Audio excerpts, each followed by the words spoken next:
Good afternoon. It's Friday the 3rd of June 2016, just after 1 o'clock. Welcome to UK Column News. I'm your host, Mike Robinson. Joining me today, Patrick Henningsen.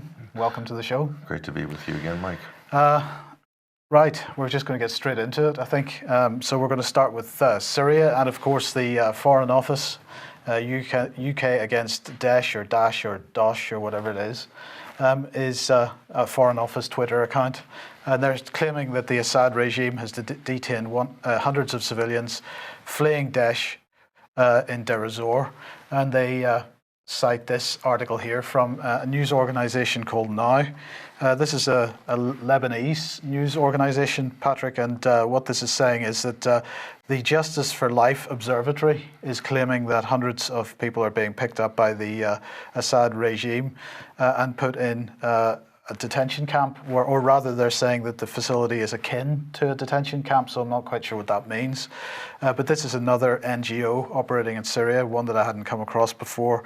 They claim to be an online source for news, and so at least now is the online source for news.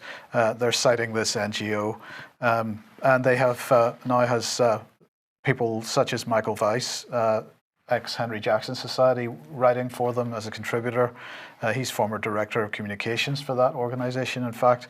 It's a pro-Israeli think tank, UK-based. Absolutely. Two issues here, Pat, really. First is, once again, without challenge, quoting an NGO within Syria. And secondly, what is the state of play in Lebanon with regard to these media outlets such as this? Well, Lebanon's pretty open in terms of setting up NGOs. There's more NGOs per capita in Lebanon maybe than any other country in the world. This is the NGO hub of the Middle East and the MENA region.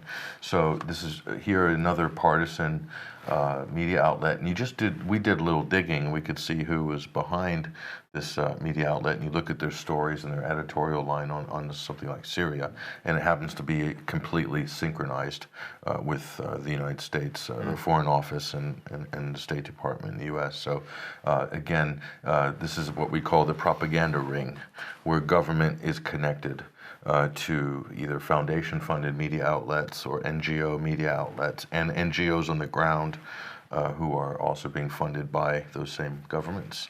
So all the information just swirls around that little sort of, dare we call it we won't call it what swirls around, but that's what happens. It is unfortunate that as soon as you see the Foreign Office tweeting out a news source, we're almost at the point where that news source can be discredited straight away. And what they're doing with this particular story, the Assad regime detaining people fleeing from Deir ez-Zor. So they did the same thing and saying that aid's not getting through. Aid's not getting through. So we'll have a quote. Well, indeed, this is a quote from Philip Hammond yesterday, and this is talking about aid not getting through. So he's saying the Assad regime has cynically allowed limited amounts of aid into Daraya, but has failed to deliver the widespread humanitarian access called for by the international community. And of course, what he's worried about is the humanitarian access which is being called for by the international community there to protect their tame terrorists. Well, what he's saying is that we need to open up the supply lines for the terrorists inside this held area, I guess.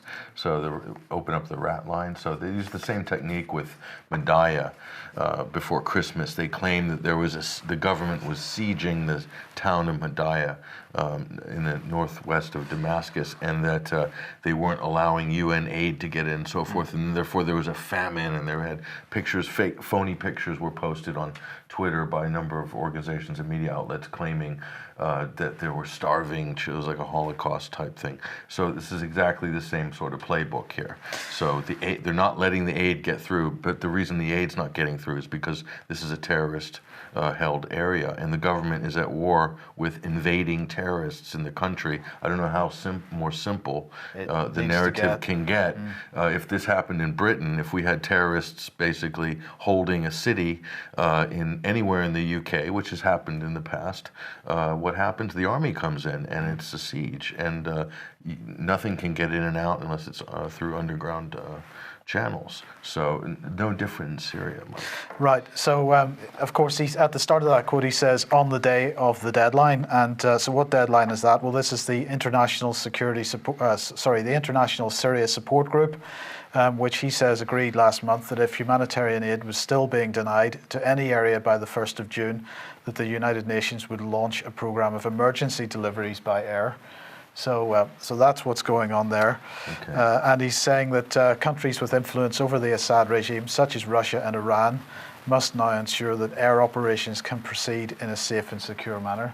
So they need to resupply the tame terrorists, and they want Russia and Iran's cooperation to make sure that that happens. So the rat lines have been cut off by Russian airstrikes and Syrian army airstrikes, and they want to reopen or create an airlift for terrorist forces here. So this is just I don't know what to call it.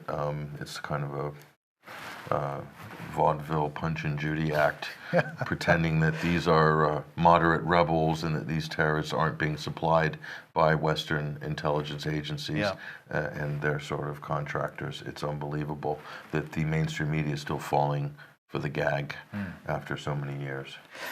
But America does have an anti-ISIL plan. Yes, that's true. America's got an anti-ISIL plan. Now, I've looked at this article. I found it quite interesting. This is a mainstream Middle East correspondent here. His name is Michael Young. So he writes for the Daily Star and many other publications. So this is on The National. This is out of the United Arab Emirates. So he's a syndicated columnist, Western syndicated columnist in the Middle East. So he's saying that America's got an anti-ISIL plan, but it brings risks with it. And the reason I picked this article, Mike, is because it typifies mainstream media coverage, which is basically designed to completely put you to sleep on all of these issues. So America's anti-ISIL plan they're talking about in Syria along the Kurdish region near Kobani, working with the YPG to create the Syrian Democratic Forces, a brand new gang designed by Langley in Virginia. So the quote from this article is interesting.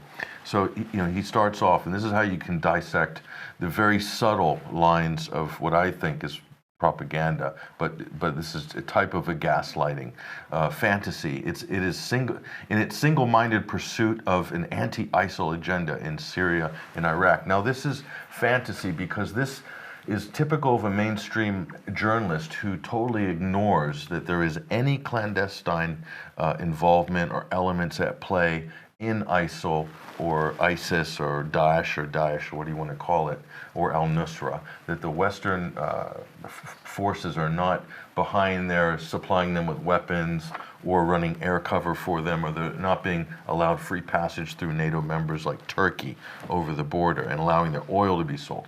So that's the fantasy. The fact is, and so he mixes it with fact. The fact is the United States risks creating a situation as bad, if not worse, than we have today. Washington may precipitate a breakdown in state structures in both countries that leaves Sunni communities. They're more vulnerable to extremist groups. That is actually probably closer to fact. Now, what he's admitting here is that the strategy by the United States to create a new counter gang and a new gang with the Syrian and Democratic Forces, a new sort of mujahideen comprised of Kurds and others. This is going to increase instability. This is going to make for more fighting, more street fighting, more lawlessness in both Syria and Iraq.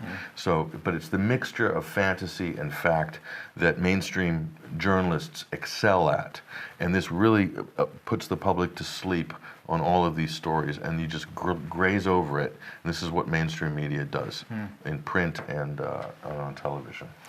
Well, here we've got Sputnik quoting Harold Kujat, who is the U.S. Special Envoy for the U.S.-led coalition that is allegedly fighting Islamic State in Syria and Iraq.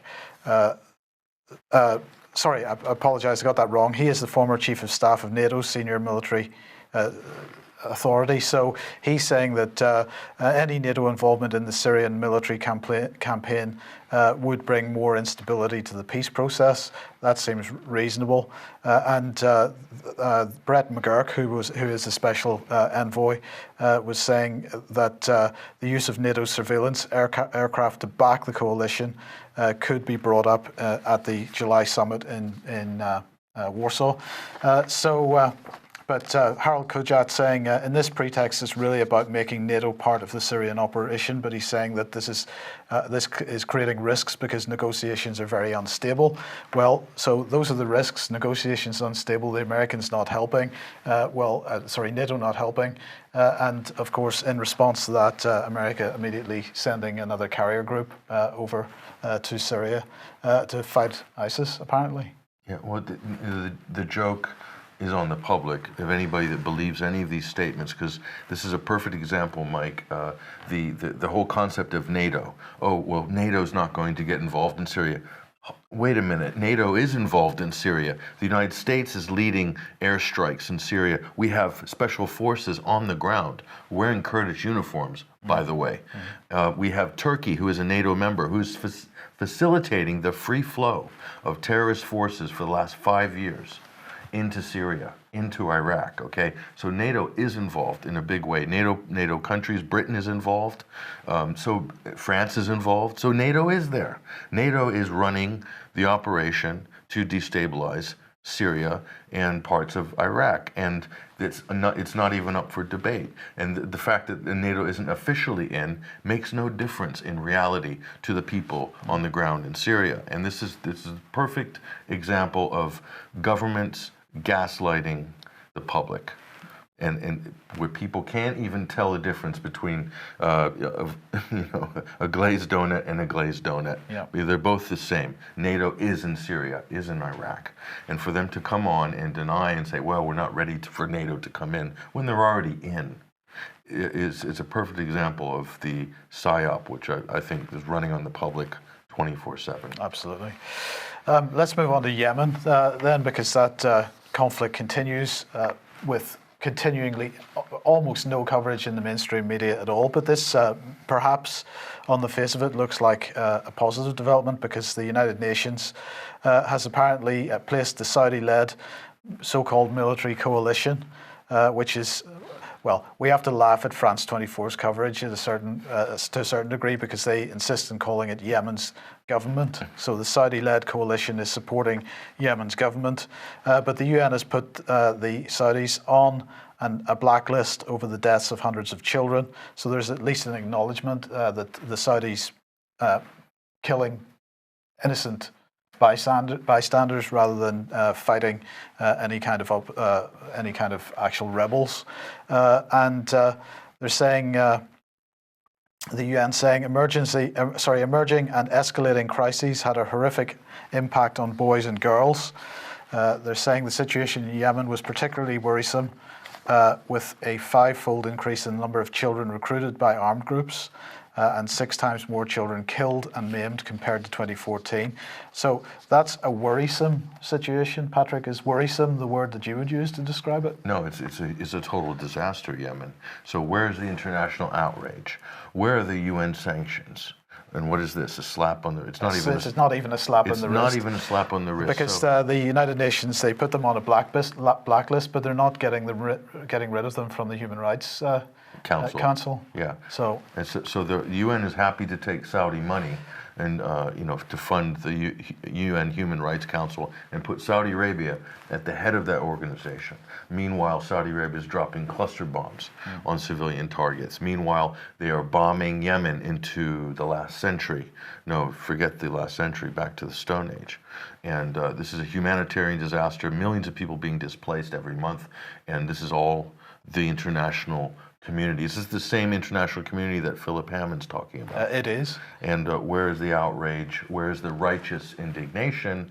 It doesn't exist for Yemen. Why is that? Does that have anything to do with the fact that Saudi Arabia is the best customer for the UK and the US defense industry over the last 13 to 14 months?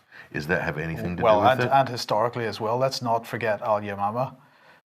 We've been selling arms to that country for decades, and in a particularly corrupt manner as well. So that's the UN, this NATO and this Security Council, basically. Yeah. It's all about money at the end of the day. Yes. Now, we've been talking about, over the last number of weeks, the response by Russia and China to the provocations that, of course, we say that they are making, or at least our government says. We don't say that. But here is another example of the response from Russia, at least. So Russia is going to be holding strategic missile forces exercises, over 50 of them over 2016. This is Nikolai Yevmenov reporting that the 2 Borai-class ballistic missile submarines in the Northern Fleet and various others are going to be in service and carrying out patrols, and with more vessels transferred to the Pacific Fleet later in the year. So Russia absolutely moving their assets around the chessboard, and they're saying that the strategic missile forces are going to hold, as I say, 50 exercises in 2016, 30 of them being snap drills. So they're clearly wanting them to be absolutely on the money and ready for any scenario that crops up. Well, this is what Russia has been doing for the last 20 years, is reconfiguring its military assets for rapid deployment, so a lighter, more rapid reaction force. This is the thing that the U.S. and NATO talk about a lot in terms of how they'd like the future army to be. This is what Donald Rumsfeld's great dream was. But if you look at Russia's actually the country that's actually done this, and you look at what they did in Syria, they came in the fall of 2015, and they were out by the spring of 2016. So this is a rapid reaction force that moved in, did the job, and left. You know, it'd be nice if maybe Washington would take Russia's lead on that and leave after the job's supposedly done or mission accomplished. But that isn't possible, Pat, is it? Because what we actually are running is a perpetual war. So the aim here is to maintain low intensity, perpetual warfare, and that means that the demand for arms sales never disappears. In the meantime, millions of people die or are injured, starve, and have hellish lives. This is the national interest, and this is retired Army Lieutenant Colonel Daniel Davis, and he's calling for an end to the US policy of perpetual warfare. He's saying, since the tragic events of September 11th, a core tenet of US engagement with the rest of the world has been deploying military force against terrorists abroad and denying them territory from which to launch new attacks. He's saying considerable data is now piling up that proves these non-stop military actions have not squelched the terrorist threat, but have increased risk to the United States. Flatly stated, evidence confirms the employment of lethal military power that we have relied on for the past 15 years has failed to protect America. It's important that the creators and practitioners of US foreign policy at the State Department and the White House do not merely cease these counterproductive actions, but discard the Marshall philosophy that spawns these actions and replace it with a superior product. So that's pretty clear. Well, that's perpetual warfare, low-intensity conflicts, but all the while feeding and nurturing the gangs and the counter-gangs on the ground that are able to keep the instability going. That's, I believe, what we're seeing right now in Syria. That's what we saw in Afghanistan for many decades. This is what we see in Yemen. This is what with AQAP, who is effectively Saudi Arabia's ground force in Yemen. This is what we're seeing throughout Africa. This is what we see in all of these conflict zones. So this is absolutely a policy of permanent instability, permanent destabilization, where order can be imposed out of chaos. And if it's not a so-called civil war that's being created, it's a colour revolution. And here we've got another one. Now, we mentioned this some time ago, and this article here is from the beginning of May, how paint became a weapon in Macedonia's colourful revolution. So we've moved on from colour revolutions to colourful revolutions. And of course, this is absolutely Soros-linked organisations at work once again. Now, the BBC finally caught up with this today, and they published a video on their video report on the website, and here's a couple of stills from it, so we can see the activities of the protesters. And just to put this in a bit of context, this is where Macedonia sits in the Balkans. And I just wanted to highlight this article from Global Research, Colour Revolution in Macedonia Towards a New Balkans War. And this is Andrew Korybko, Andrew Korybko, speaking to the Macedonian National Press Agency. And they asked him, they said to him, according to some information in both the Macedonian and Serbian media, the Russian intelligence services are warning about the West's intention to provoke a Balkan war with a spiral of violence unfolding in various places, including Skopje and Belgrade. Their idea is to show that the governments of Macedonia and Serbia are weak and that they need foreign help or intervention or whatever it is they're calling their deviant attempts to manipulate and control other countries and nations. Can you share some more information regarding this issue with our readers? And he says, I suggested that Serbia and the Republic of Macedonia are each destined to share the same strategic fate in coming years. This is because none of these states are in the EU or NATO, and also because two of them, Serbia and Macedonia, plan to host Russia and China's multipolar transnational connective infrastructure projects, a gas pipeline and high-speed railroad, respectively. The US is pursuing a dual-track policy towards the Central Balkans, simultaneously trying to gain controlling influence over the three targeted states while also working to totally destabilize them. Washington would like to be able to seize control of these governments so they can exert indirect proxy influence over Russia's proposed Balkan Stream gas pipeline and China's Balkan Silk Road high-speed railway, or cancel them outright.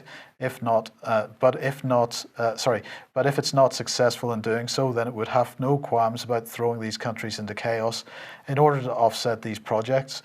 So once again, we see what is behind the colour revolutions that are going on there. This is regime change. Yeah. So this is they're kind of upping the ante on the velvet revolutions that we saw in the last decade.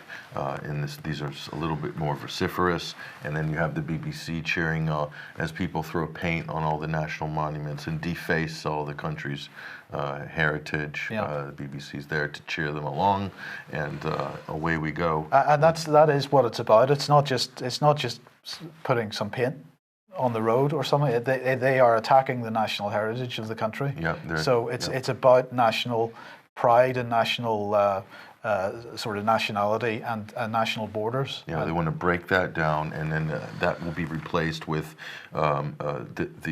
to get the millennials in that country to clamor for membership to the EU. And how they'll do this, as well as they'll promise them fast-track membership in the press, like they did with the Ukraine. And you have all the college students showing up in Maidan Square saying, yes, we want in a future with the EU, but they don't get that future with the EU. What they get is a destroyed central government, chaos, anarchy, more corruption, and IMF loans on top of that.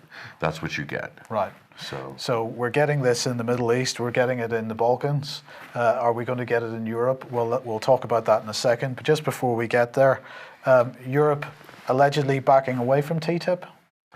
Yes, this is very interesting. Allegedly backing away, allegedly being the operative word, Mike. So this is an interesting development now. The timing of this with the Brexit movement in the UK is no coincidence, actually. But what we have, there was a kind of a quid pro quo, Mike, whereby early on in the TTIP planning, the EU was promised access to U.S. government contracting bids, which is hundreds of billions of dollars per year.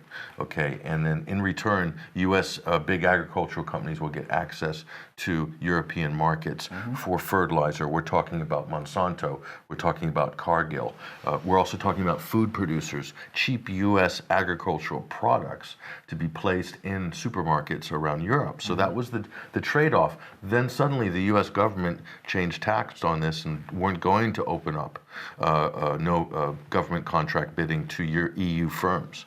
And all of a sudden now there's no reciprocation with TTIP. So this has created a little bit of a problem in Brussels and in Washington. But the whole point of this, Mike, is now you can see what TTIP is.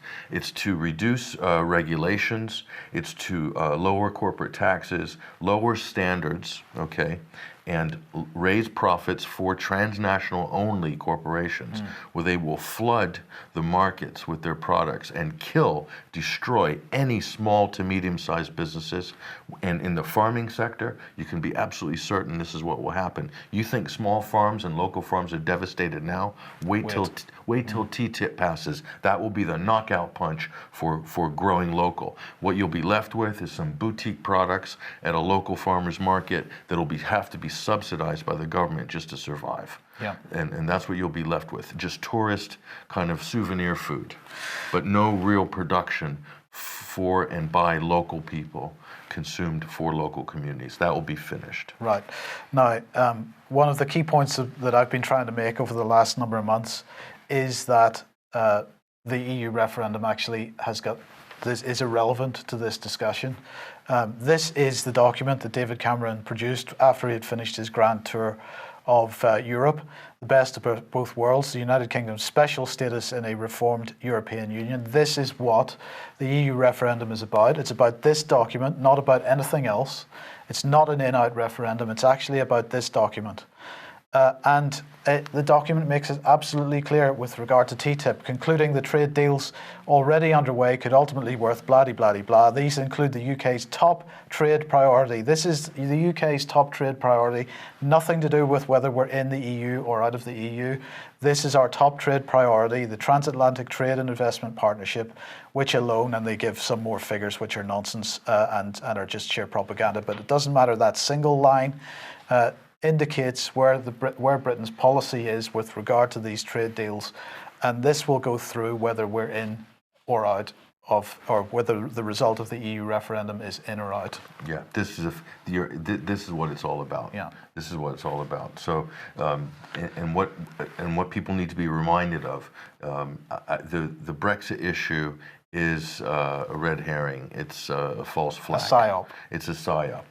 It's about T.T.I.P. It has always been about T.T.I.P. The timing of the Tories' Brexit epiphany should be suspect to so many people, as it's coming at the same time. T.T.I.P is teetering on the edge of being implemented this year or next year. Yeah. Okay. Now it could run into problems, Mike. It could be T.T.I.P could be pushed down the road a little bit, but the infrastructure for T.T.I.P is already in place. The policies are already in place. All they need to do is flick the switch on, and it's going to happen. So that is going to give that is the official corporate takeover. This is what the Trilateral Commission and Bilderberg and all these groups have been working on for decades, is this moment right now, which is the usurping of national sovereignty by a new corporate transnational structure. That is what T.T.I.P is. That is what the Trans-Pacific Partnership is. It's about nothing else. It's about removing your sovereignty, your due process, your rule of law, and to supersede its sort of corporate transnational global entity. Absolutely. So, but in the meantime, we have the clown show and a Thames flotilla, Brexit.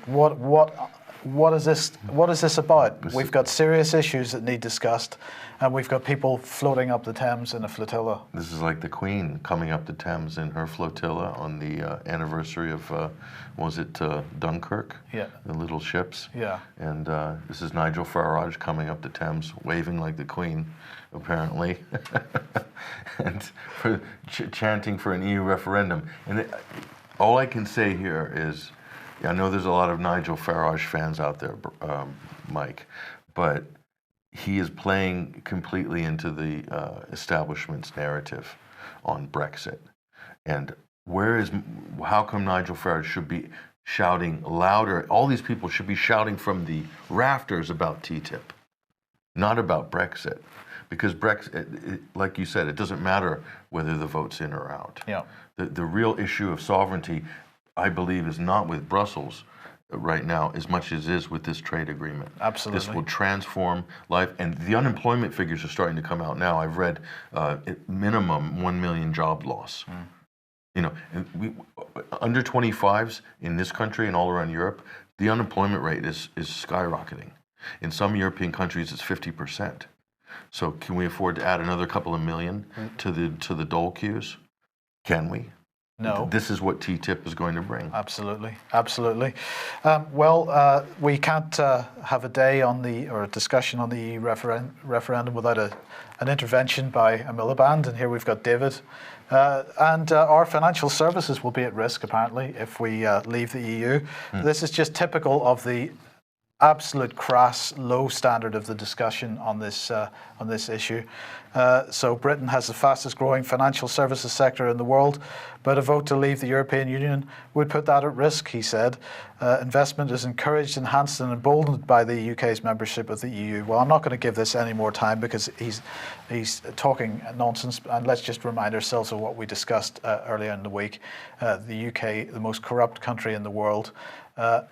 This discussion was about the City of London and the financial services sector in this country, the biggest money laundering exercise on the planet, based in this country. So I'm sorry, Mr. Miliband, but if that's your best example of why we should stay in the European Union, I think you can take it and head off back to Hillary. Well, where I understand he's going to get a job if she becomes president. Quite possibly. But, read the fine print on the Atlantic Trade and Partnership. Yeah. Read the fine print on TTIP. Reducing FSA regulations. Yes.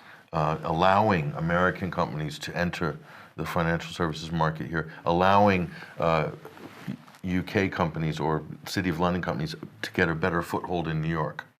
This is about the global takeover of the Ponzi economy. Yeah. And you think it's bad now, it's going to get even worse. They'll be leveraging up, 100 to 1 in New York and maybe 200 to 1 in City of London. Great if minus interest loans, between banks. This is great if we could have access to this sort of financial regulations, but no, we don't have access. Only a select number of people, special firms, special individuals have access to capital. Well, let's bring it full circle, because we were talking about the chaos in Syria and the Middle East. We were talking about the potential chaos with a new colour revolution in Macedonia. This, I think, brings us to the point, because the only rational conversation seems to be coming out of Russia these days.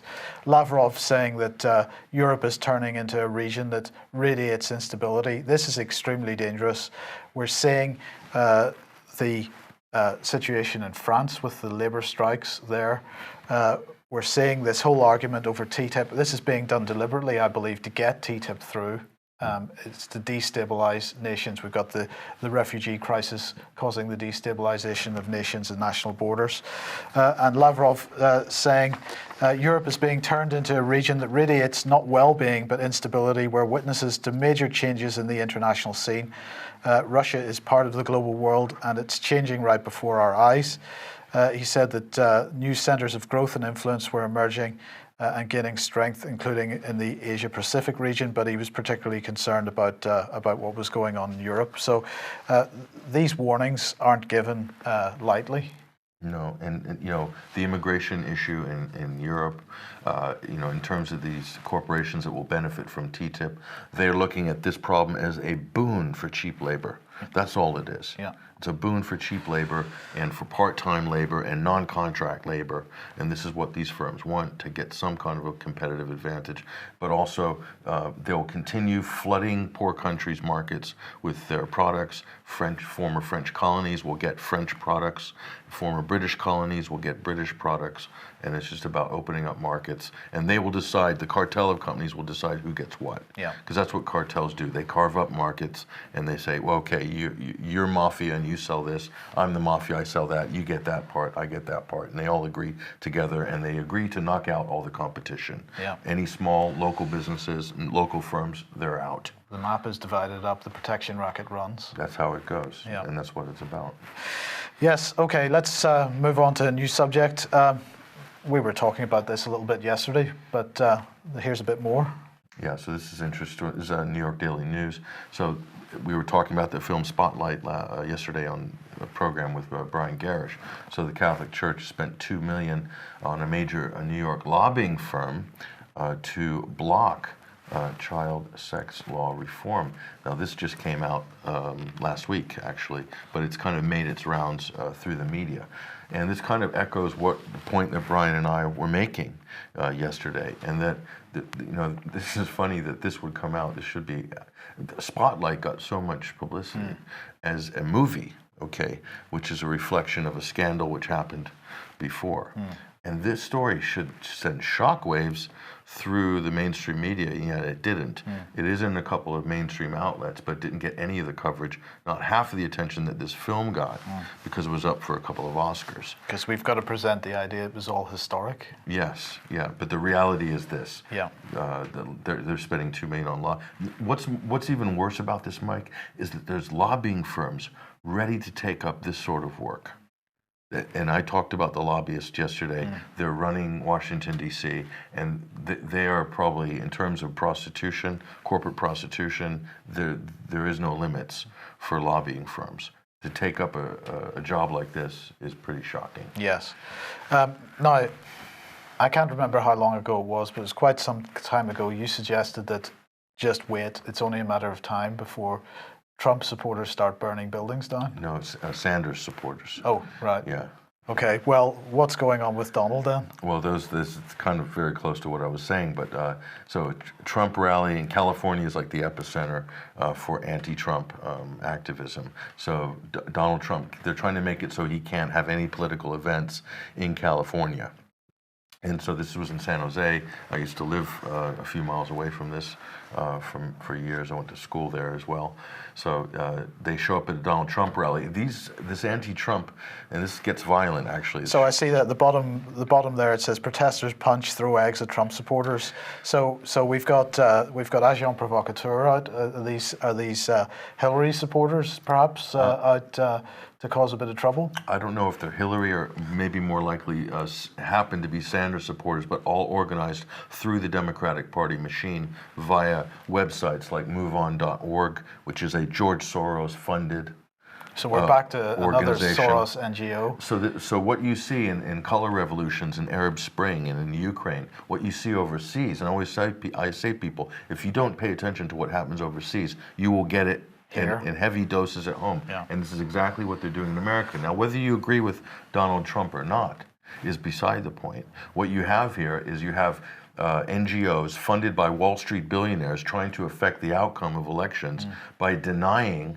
whether you agree with this candidate's comments or not, but denying him or his voters participation in the democratic process, which is what happened in Georgia, which is what's happened in the Ukraine, which is what's happened in Armenia, and where's this, Macedonia? Yeah. So there's a color revolution 2.0 at a neighborhood near you, is what it is. So the U.S. is an embryonic color revolution going on right in front of our eyes. Right in front. And you know what? This isn't the first.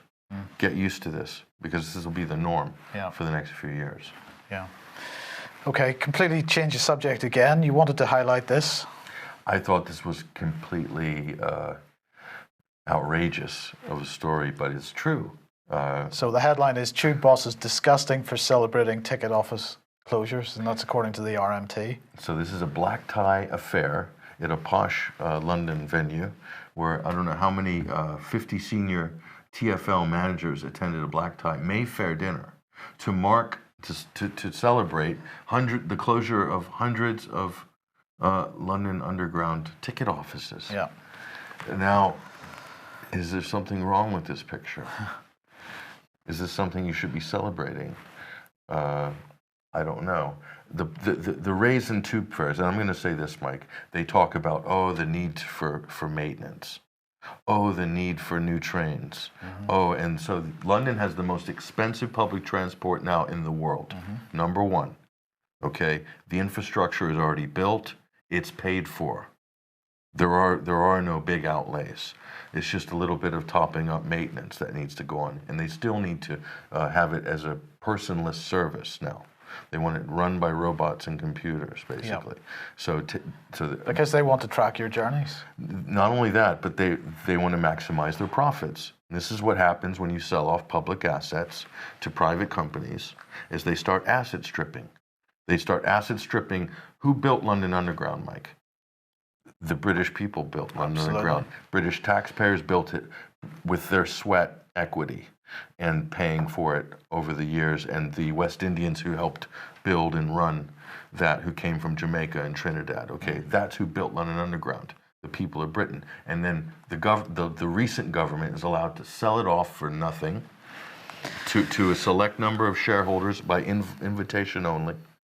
And then they get to asset strip that thing which has been built up, that service. It's not just the infrastructure, Mike, it's the service. No, well, this is the model that's been applied to every utility, water supply, electricity supply. Thatcher started this. Gas.